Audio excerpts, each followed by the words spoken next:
मुंबईत गेल्या 4 दिवसांपासून सतत कोसळणाऱ्या पावसानं अखेर मुंबईसह आसपासच्या परिसरांमधलं जनजीवन विस्कळीत केलं। या 4 दिवसात मुंबई आणि आसपासच्या महानगरांमध्ये एका महिन्याच्या सरासरी इतका पाऊस पडला अशी माहिती मुख्यमंत्री देवेंद्र फडणवीस यांनी आज दिली।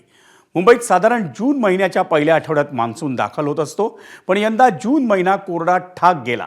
पण जुलै महिन्याच्या पहिल्याच आठवड्यात पावसानं रौद्र रूप धारण केलं। या पावसात राज्यभरात 12 जणांचा दुर्दैवी मृत्यू झाला आणि त्यापैकी मुंबई महानगर प्रदेशात पावसामुळे झालेल्या दुर्घटनांमध्ये 9 जणांचा मृत्यू झाला।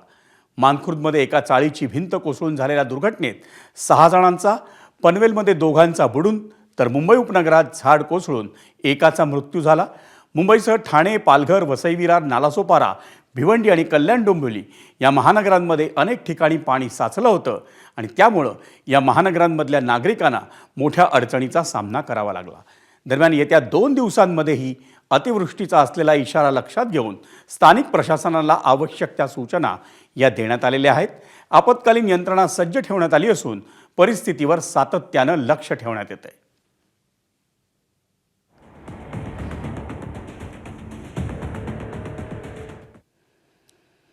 मुंबई आणि आसपासच्या महानगरांमध्ये मिळून गेल्या 4 दिवसात झालेल्या एका महिन्याच्या सरासरी इतक्या पावसाचा मुख्यमंत्र्यांनी आज खास उल्लेख केला।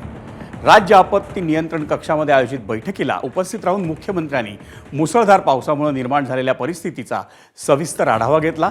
संबंधित सुरक्षा यंत्रणांनी 24 तास अलर्ट मोडवर राहून संभाव्य आपत्कालीन परिस्थितीत तातडीनं मदत कार्य करावं असे निर्देश मुख्यमंत्री फडणवीसांनी दिले।